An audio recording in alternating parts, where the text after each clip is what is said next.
Čaute dobrodruhovia, dobrodružky a dobrodružiča. Tá séria, kde sa vydávame na zaujímavé a strašidelné miesta na Slovensku je späť. A začíname poriadne z hurta. Dnes sa totiž to vydáme na opustený pohanský cintorín, ktorý je uprostred lesa a je poriadne strašidelný.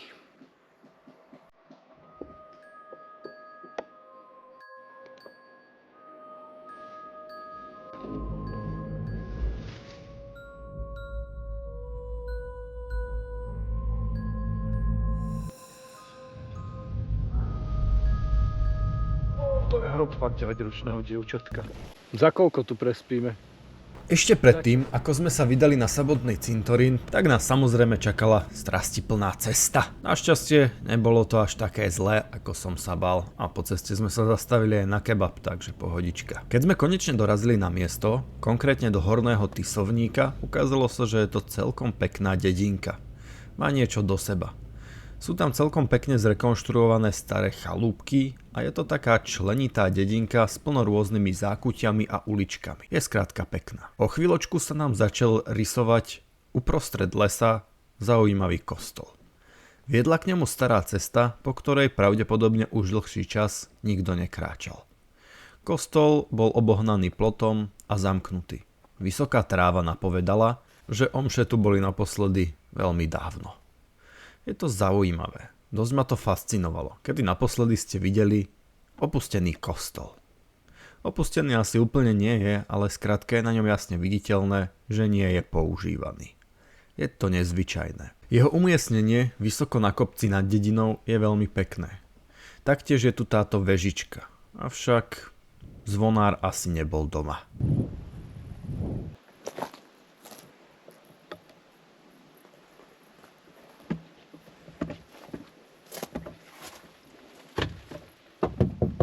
Všade zámky a kľúče pod rohožkou neboli.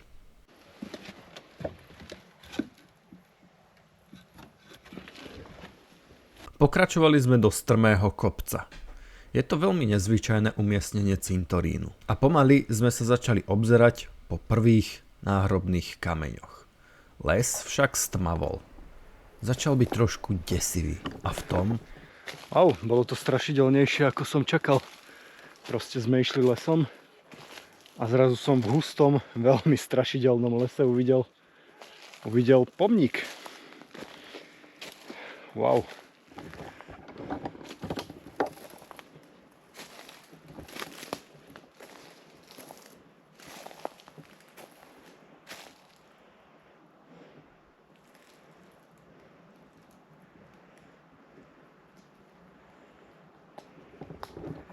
V noci by som na niečo také teda skutočne naraziť nechcel. Tento moment mal niečo do seba. Naozaj som sa vydesil, keď som uprostred lesov a tmavých hustých kríkov uvidel tento náhrobný kameň. Zde odpočíva telo RRIS tu panu Mnohov. Nie, to neprečítam. 1883, ak sa nepletiem. Niekto to skúste vylúštiť, ak si trúfate. Ja vám to zblízka natočím a môžete si to skúsiť vylúštiť. Ja si netrúfam. Ten dátum je tuším 1880 a to vyzerá ako opačná trojka. Rok. Wow. Ale ten Jano... Je dosť zaujímavé, že v okolí je to absolútne jediný hrob. Žiadne ďalšie tu široko ďaleko nevidím. Zaujímavé. Čím je výnimočný, že ho sem dali, alebo respektíve, že ho nepreniesli. Všade po lese som ponachádzal sviečky, čo je dosť nebezpečné. Je tu plno suchého lístia. Uprostred lesov som už nenašiel žiaden ďalší náhrobný kameň. Ďalšie hroby sme našli až v skupine. Vo veľkej skupine na malej čistinke uprostred lesa. Všade bola vysoká tráva, popadané konáre a zo zeme ako hríby trčalo niekoľko veľkých náhrobných kameňov. Marca 1878. Ale toto je nečiteľné okrem toho dátumu.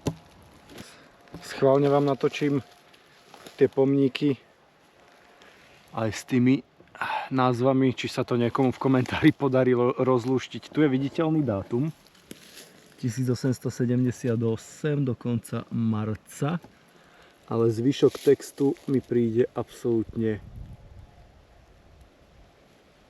nečiteľný. Kľudne si to zastavte a skúste to rozlúštiť.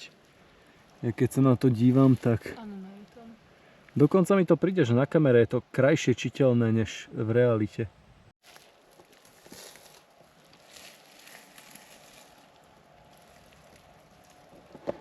Na to, ako zložito to museli robiť, že tesali v podstate do tých kameňov a z nich urobiť takéto tvary, tak tie písmená mi prídu strašne odflaknuté. Ako jasné, ono sa to časom zmije. Po 2 storočiach sa to proste zmije tou vodou. Ale aj tie písma sú strašne halabala, kliky, máky napísané. História týchto náhrobných kameňov je taktiež zaujímavá.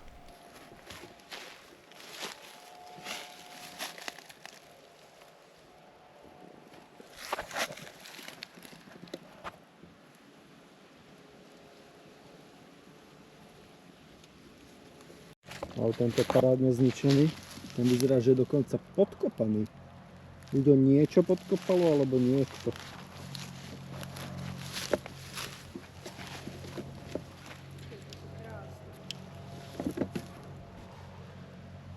Tie ornamenty sú úžasné. Vykrádači hrobov nebolo nič výnimočné, ale toto boli hroby väčšinou sedliakov. A tí si toho teda moc so sebou nebrali väčšinou. Skrátka, nikto sa nechodí. Ale text je tu krásny. Nádherne čiteľní ľudia. Mrkajte na to. 1889. Ten je krásny. Toto je poriadne urobený hrob. Netuším, čo je to za skratku, ale je to zatiaľ na každom hrobe. Tu odpočíva telo KRSL. Neviem, čo je KRSL. Určite niekto múdrejší mi bude vedieť povedať v komentároch, takže určite mi to napíšte. A všade je tá istá skratka. PANU CRK, pánu Cerka, Zuzka Benov. Ale opakuje sa na tých hroboch ten text KRSL a potom jeden riadok.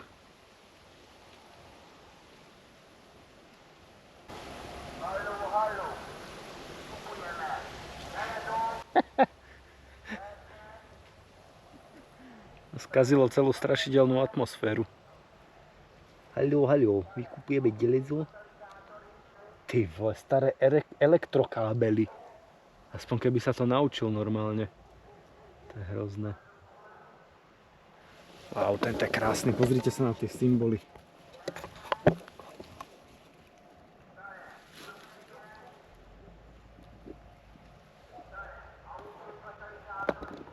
Hej, to musí na schvál robiť takto zle.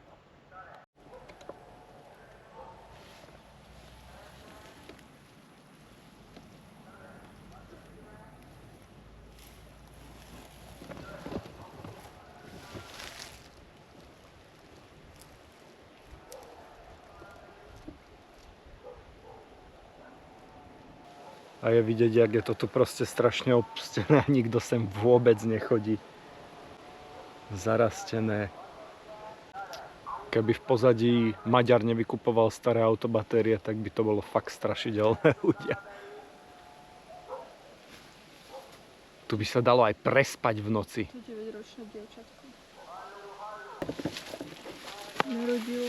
Narodila sa 1880, 89 či 88.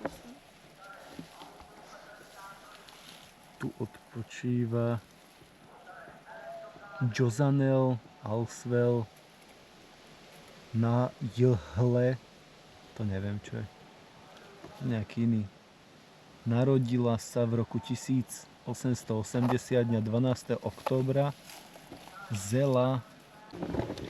To je hrob fakt 9-ročného dievčatka. Tam bude nejaký, to má určite význam. Niekto mi to určite bude vedieť preložiť. Tej vole. Za koľko tu prespíme? Za čo? Keď sa na toto video prihlási 1000 nových odoberateľov, tak sa tu vyspím. Ty kokos, to by bola najhoršia noc môjho života. To by som asi nespal vôbec. Alebo ja by som chcel na schvál spať, nech to je čím skôr za mnou, nech je čím skôr ráno. Neviem, či by ťa nechali. Komu by som to hovoril? Proste by som sem prišiel, lahol by som si a spal, nie? A nie ty, že... Jaj, prdele, prestaň. 1000 nových odoberateľov na tomto videu a prisahám, že prespím uprostred týchto hrobov. Ja sa nebojím. Možno trošku. Vydali sme sa do druhej časti cintorínu, ktorý je o niečo ďalej, ale nachádza sa tu oveľa viac kameňov. A poďme už na spomínanú históriu. Tieto náhrobné kamene a ich zachovanie je dosť unikátne. Nenájdete totižto veľa takýchto cintorínov. Náhrobné kamene sú tesané do pomerne mäkkého kameňa, lávového alebo sopečného tufu, z ktorého sa taktiež kresali kamene na stavbu domov a rôzne iné okrasné veci. Kedysi, keď sa z nich stavali budovy, v tých časoch skoro každý v dedine dokázal pracovať s čakanom, štenmajzlom, čo bolo kratšie oceľové kamenné dláto, alebo mláčok, veľké a pomerne ťažké železné kladivo. Boli to základné nástroje na opracovanie kameňov. Tí skutočne zruční kameníci dokázali vytvárať aj takéto nádherné ornamenty. Náhrobné kamene sú odvodené z renesančných oltárov evanielických kostolov. Na týchto jedinečných kúskoch sa objavovali rôzne motívy, bohaté na geometrické a rastlinné ornamenty, pričom sa sivé náhrobné kamene zvykli zvýrazňovať farbami. Unikátne sú najmä vďaka tomu, že takéto náhrobné kamene sa tvorili hlavne na Tisovníku, kde to bola skôr taká kamenícka tradícia. Väčšina starých hrobov a cintorínov bola zničená. Toto je jeden z mála starých cintorínov, ktoré sa podarilo zachovať, a hlavne hrobov, ktoré siahajú niekoľko storočí dozadu. Dobre, strašidelné miesto. Dokázal by som sa tu prechádzať poriadne dlho a vnímať históriu tohto miesta. Wow. Len si to miesto skúste predstaviť 200 rokov dozadu. Techniku. Ako sa tesalo do tých kameňov a hlavne ako asi vyzerali. Tento cintorín má veľmi podivnú a pochmúrnu atmosféru. Prechádzať sa v týchto starých hroboch a čítať tieto prastaré texty bolo dosť desivé. Predstaviť si životy týchto ľudí, ako žili ich rodiny a to, ako zomierali. Možno sa to nezdá ako veľký zásah do minulosti, ale keď sa pozriete na tie náhrobné kamene, viete, že vtedy sa žil úplne iný život. Tam to musel byť niekto významnejší, keďže má plotík okolo svojho hrobu.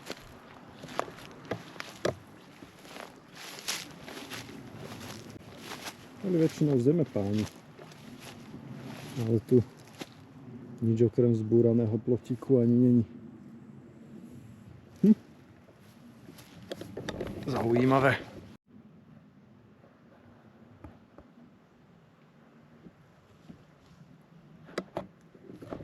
Tu je niekto významný.